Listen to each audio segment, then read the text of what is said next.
사람은 누구나가 다 두려움의 감정이 있습니다. 더 크고 작은 그 차이가 있을 뿐이죠.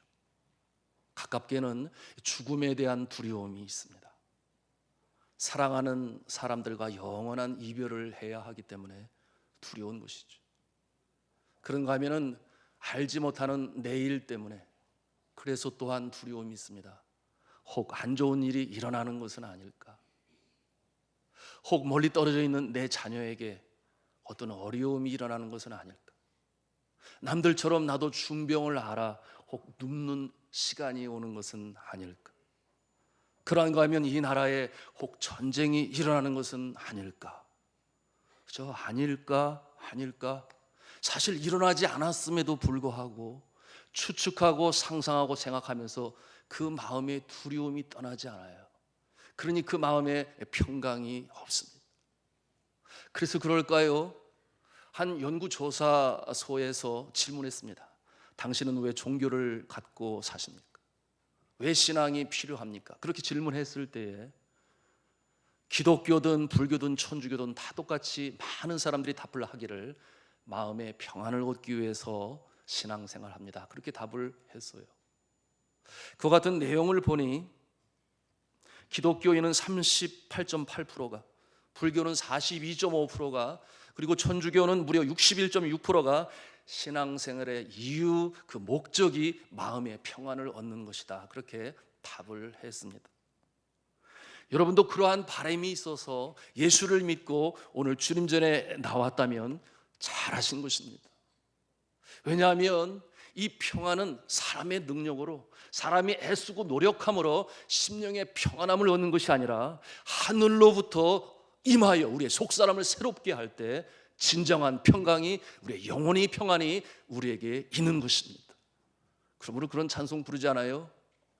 평화 평화로다 하늘에서 내려오네. 이 평강은 오직 주님만이 우리에게 주시는 줄로 믿으시기를 바랍니다. 지은 죄 때문에 마음이 불안해요.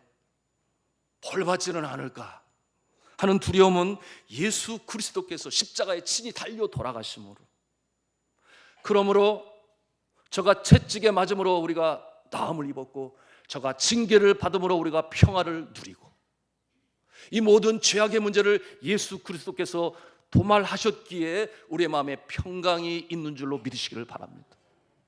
그런가 하면은 또한 이 죽음에 대한 불안 때문에 우리의 마음에 두려움이 있어요. 그러나 좋으신 하나님께서는 예수 그리스도의 보혈의 공로로 말미암아 저 천국에, 죽음 저편에 하늘나라 천국을 만드시고 우리를 위하여 예비하셨으니 이 죽음의 두려움도 우리는 이길 줄로 믿습니다. 1980년대에 나온 미션이라는 영화가 있어요. 여러분 아실 거예요. 여러분 이 영화는 특별히 그 영화 배경음악으로 더 친숙하죠.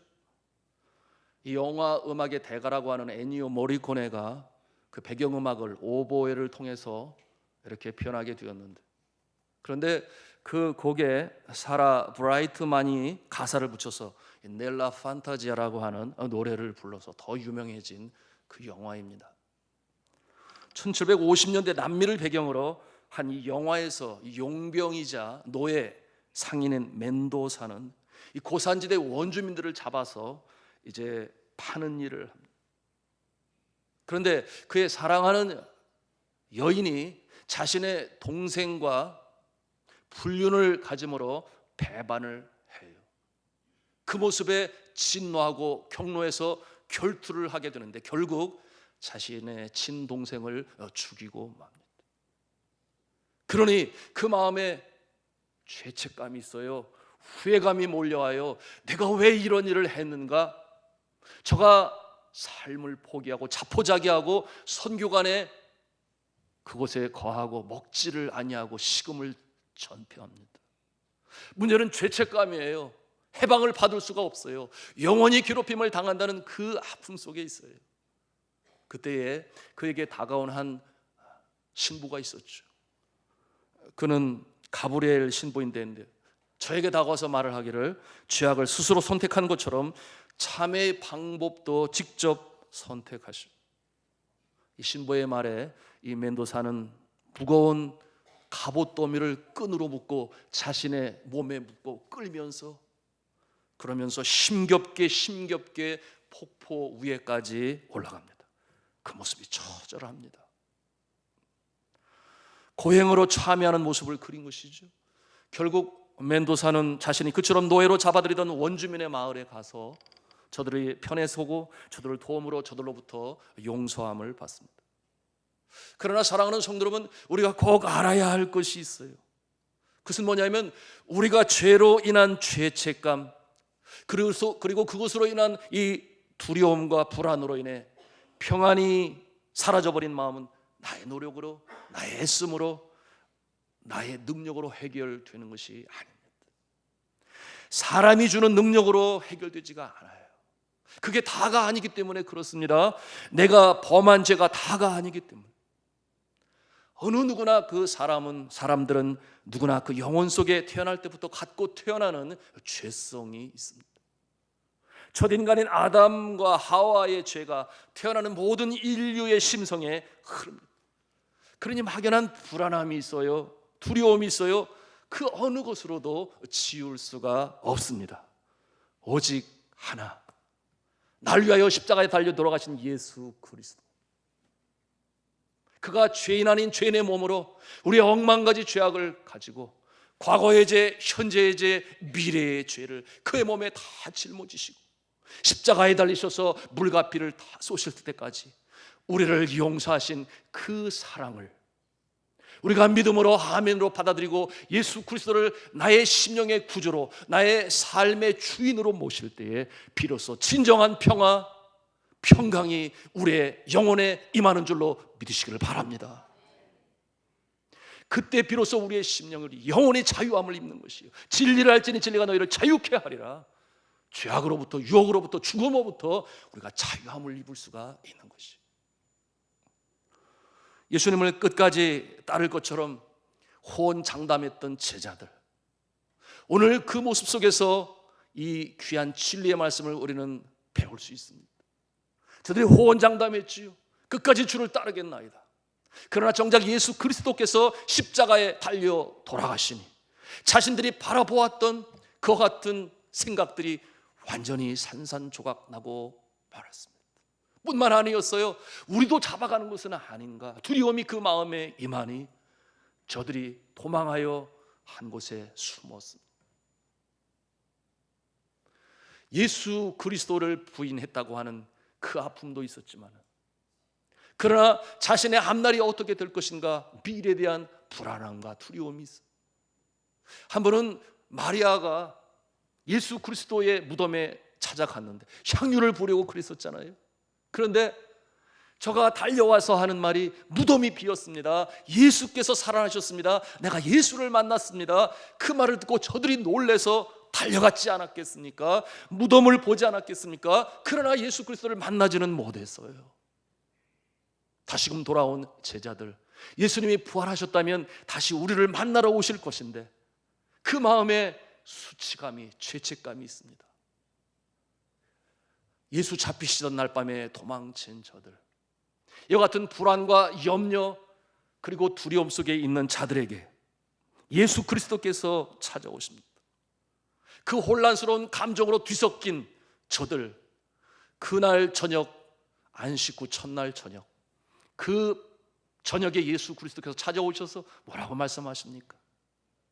에이레네 위민, 그렇게 말씀합니다. 평강이 너에게 있을지어다. 평강이 너에게 있을지어다. 그 말씀은 너가 왜 나를 배반했어? 그런 책망의 말씀이 아니었습니다. 어떻게 그럴 수가 있어? 하는 그와 같은 말씀이 아니라 Peace be with you. 평강이 너에게 있을지어다. 두려움에 떨며 불안 속에 있는 저들이, 마음속에 그와 같은 것으로 가득 차 있는 저들을 긍휼히 여기신 예수 그리스도께서는 저들에게 평강을 부어주십니다. 평안을 부어주십니다. 좋으신 예수님이시죠. 사랑하는 성도 여러분, 제자들은 주를 배반하였으나 그러나 주님은 제자를 끝까지 사랑하셨습니다. 저들의 마음을 채우고 있는 두려움과 죄책감을 기뻐하시지 아니하시는 예수 그리스도께서 이처럼 평강이 너에게 있을지어다 그 심령의 평강을 주신 것만 아니라 자신의 손에 못 박힌 자국을 보여주십니다. 발의 모습을 보여주시고 옆구리의 창자국을 보여주시면서 내가 살았으니 염려하지 마라. 오히려 그 편에 배려하고 그 마음의 평강을 주시기 위해서 이처럼 행하시니 주님께서는 저들에게 평강의 기쁨을 선물로 주신 것입니다. 성도 여러분, 오늘도 주님 앞에 나온 여러분 마음 가운데 부끄러운 것이 있습니까? 주님 죄송합니다, 저를 용서해 주세요 하는 잘못이 있습니까? 주님께서는 나를 위하여 십자가에 달려 들어가시고 모든 죄악을 도말해 주셨습니다. 그 멸시천대 다 받으시고 나를 위하여 그렇게 십자가에 달려 들어오셨는데 나는 주님 앞에 너무나 송구한 것이 많습니다. 같은 죄를 반복했습니다. 오늘도 주님 앞에 나와 기도했지 않았어요? 주님 용서하여 주옵소서. 우리가 주님 앞에 진정으로 용서를 구하며 회개할 때에 주님께서 우리의 심령의 평강으로 용서하시고 위로하시고 채워주시는 줄로 믿으시기를 바랍니다.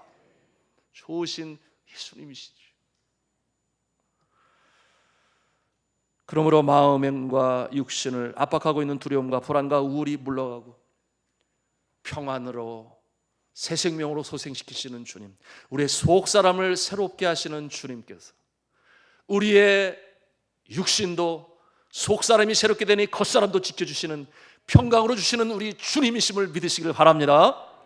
두 번째로 평강으로 마음을 어루만져 주신 이 주님께서 주시는 것이 있으니 우리 같이 한번 한음성으로 하겠습니다.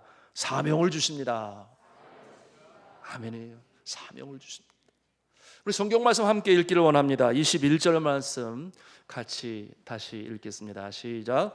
예수께서 또 이르시되 너에게 평강이 있을지 아버지께서 나를 보내신 것 같이 나도 너희를 보내노라. 아멘. 자, 내가 너희를 보낸다 그렇게 말씀하세요. 평강으로 그 마음을 위로하신 예수 그리스도께서 이제는 사명을 주시는데 세상으로 보내신다 그 말씀이에요. 복음을 전하러 영혼을 구하러 보내신다는 것입니다. 그런데 오늘 말씀에 보니까 어떠한 모습으로 보내시는 것인지도 예수님께서는 말씀하고 계세요. 그 말씀을 보니 아버지께서 나를 보내신 것 같이 As the Father has sent me.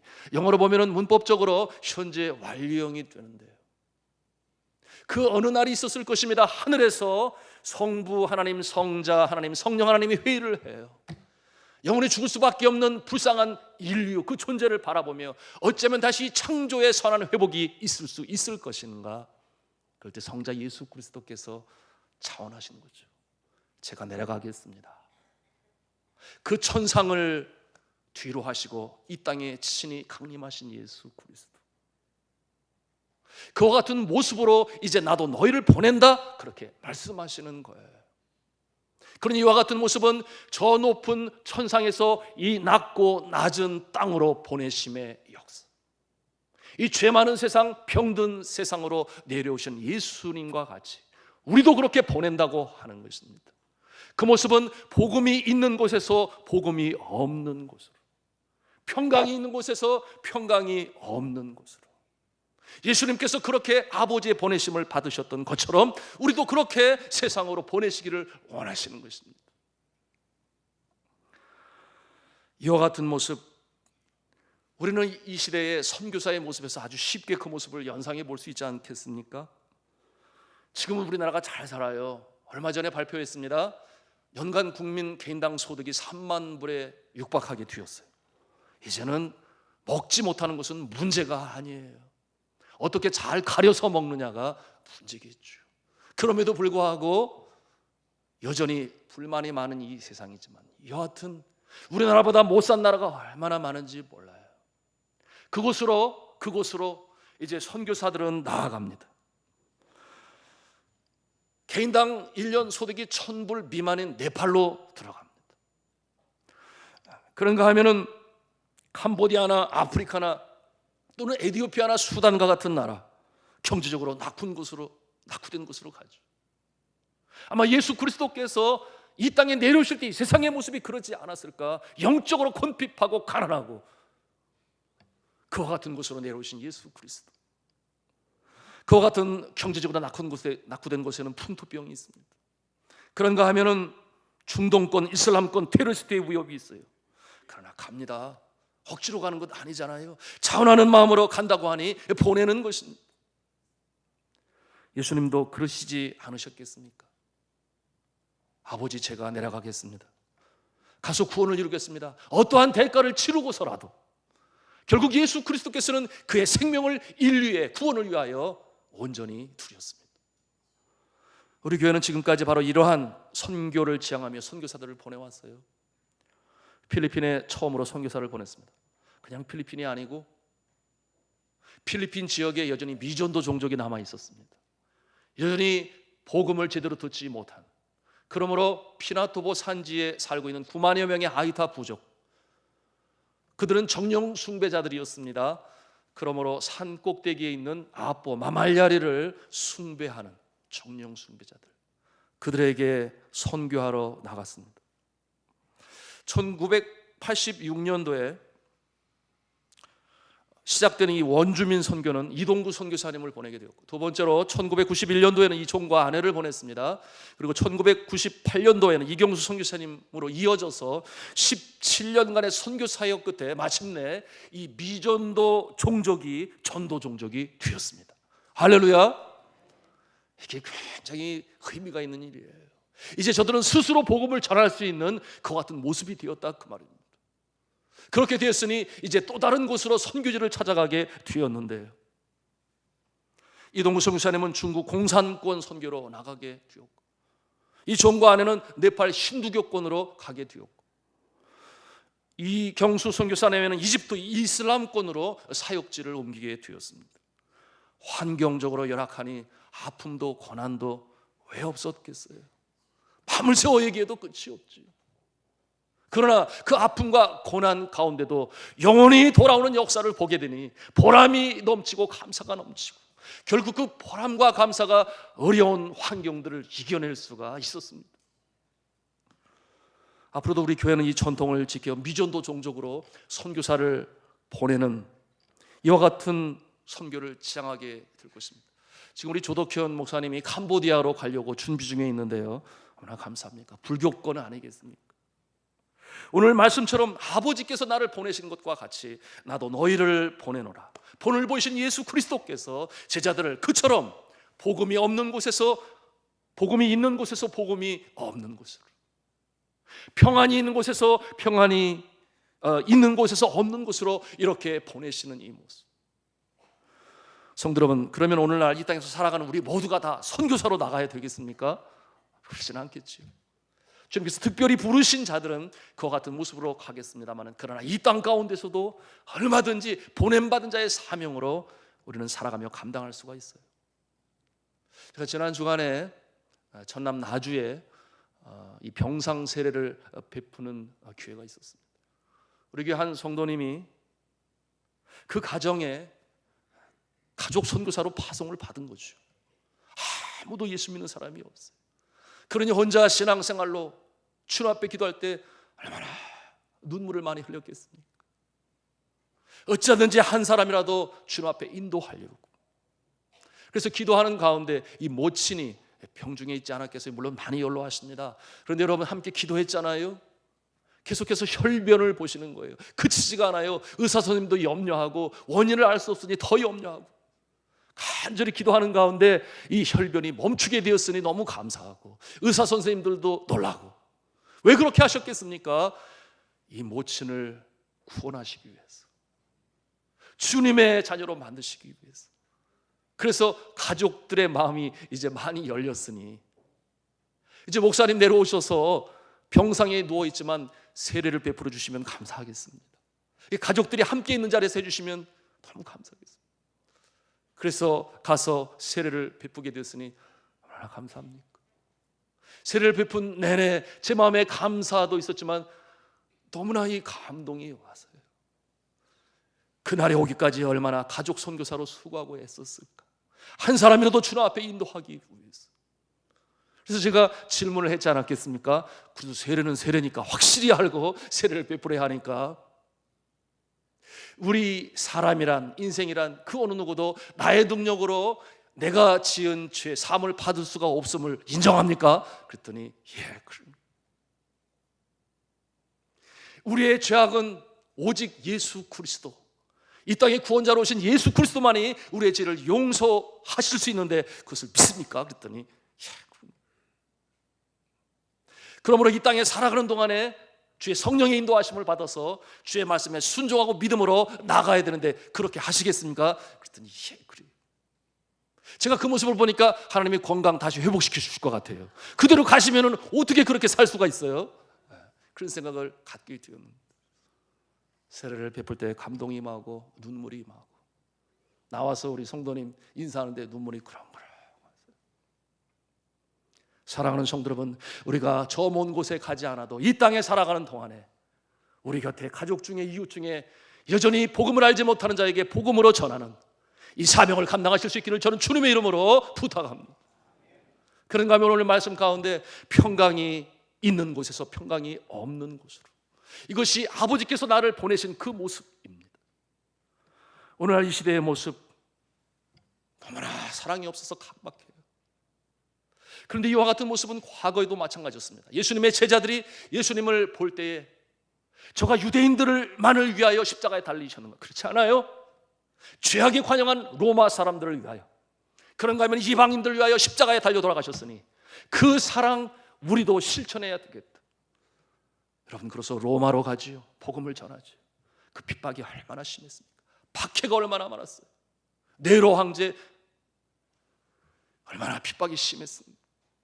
그런데 300년이라는 기나긴 세월 핍박 속에서도 저들을 사랑으로 끌어안고 경건한 모습으로, 거룩한 모습으로 살고 있더니 마침내 어떠한 모습이 일어납니까? AD 313년에 로마 제국의 황제인 콘스탄티누스 대제는 밀라노 칙령을 통해서 이제 기독교의 자유를 인정하게 되고 수많은 사람들이 복음으로 구원받게 되니 하나님의 사랑의 능력이 나타나게 되었던 것입니다. 평강이 있는 곳에서 평강이 없는 곳으로, 오늘날 이 시대의 모습이 그와 같은 모습이에요. 얼마나 사랑이 없어 각박합니까? 얼마나 경쟁이 심하면 무한 경쟁의 시대라고 하겠어요. 남을 밟지 않고 누르지 않고 나는 일어설 수 없다. 그런 세속적인 풍조 속에서 우리의 어린 아가들이 자라요. 우리 어린 아가들이 자라요.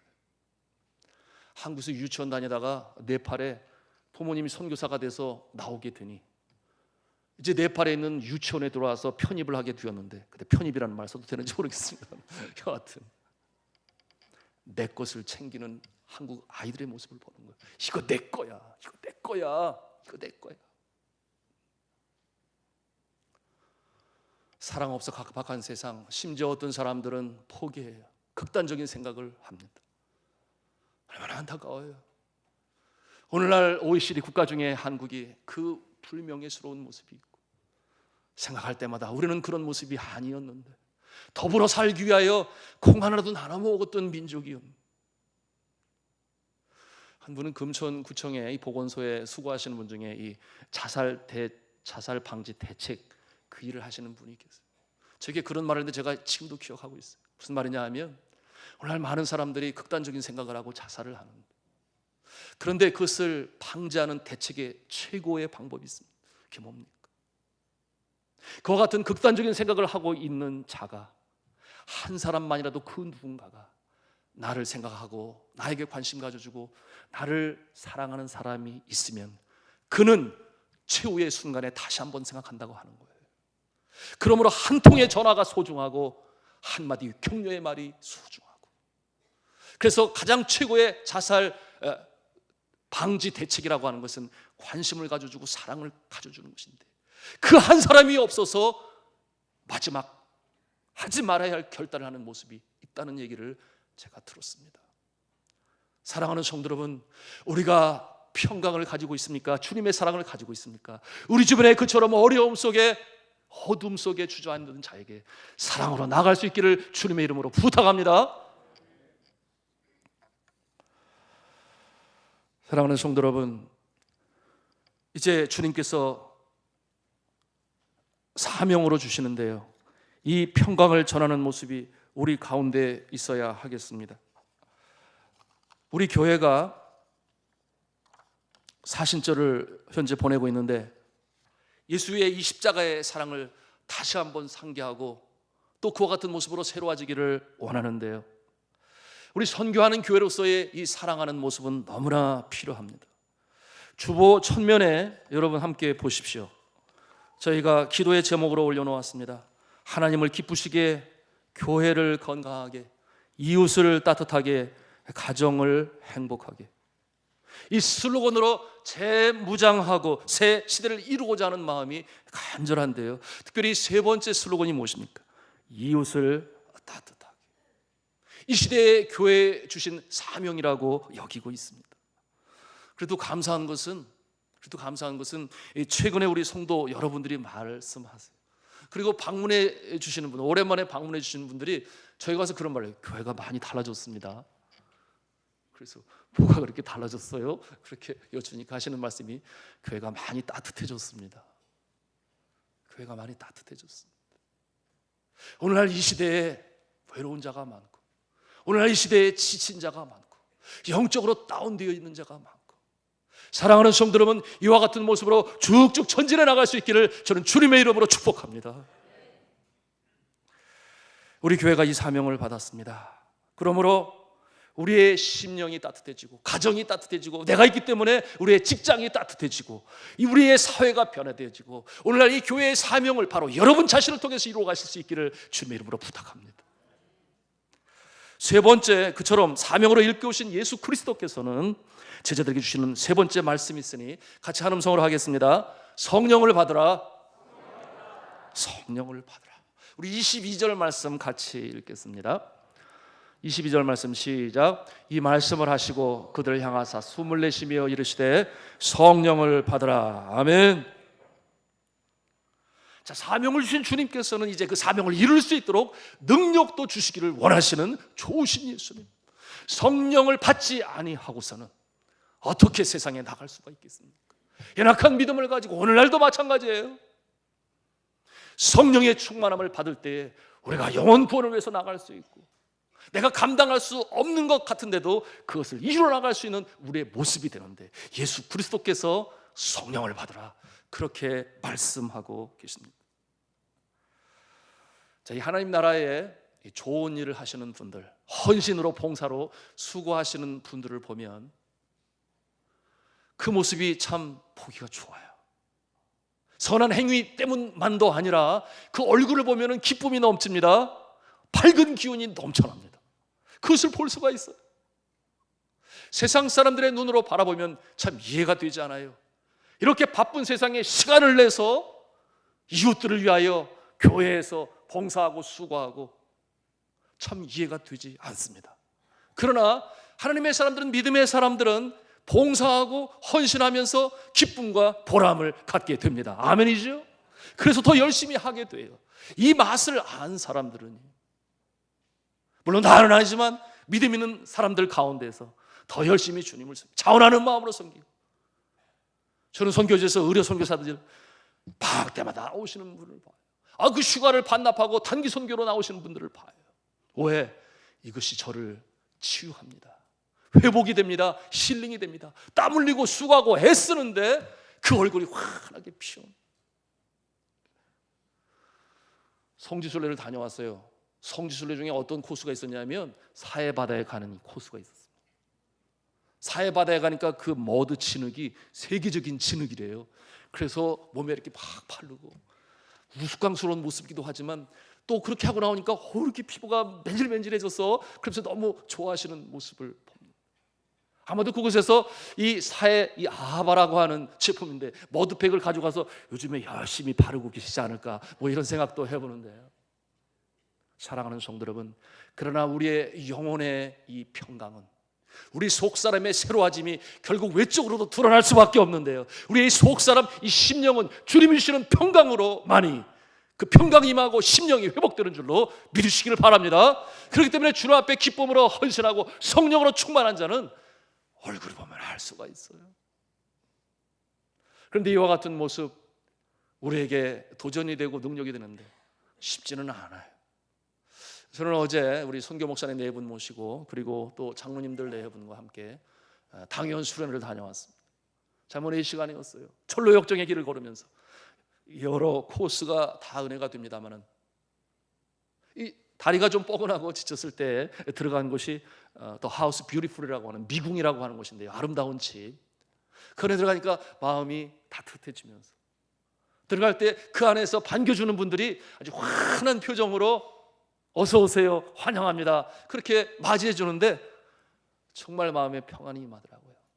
그런데 저들이 그 메리골드라고 하나요? 금잔화라고 그러나요? 그 꽃차를 따뜻하게 데워서 저에게 이렇게 먹을 수 있도록 대접하시는데 그 차를 마시면서 감사와 기쁨이 넘치고 그 미궁이 곧 교회를 상징한다 그랬습니다.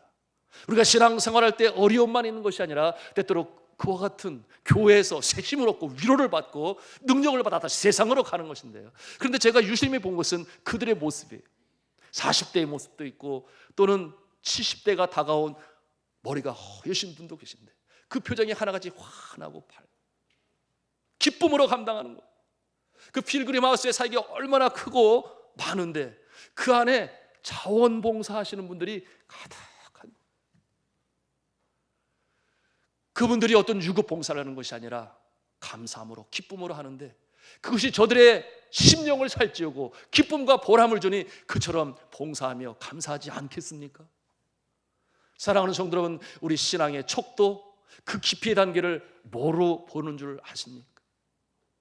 착하고 충성된 종아, 내가 작은 일에 충성하였으니 나의 잔치에 참여할지어다.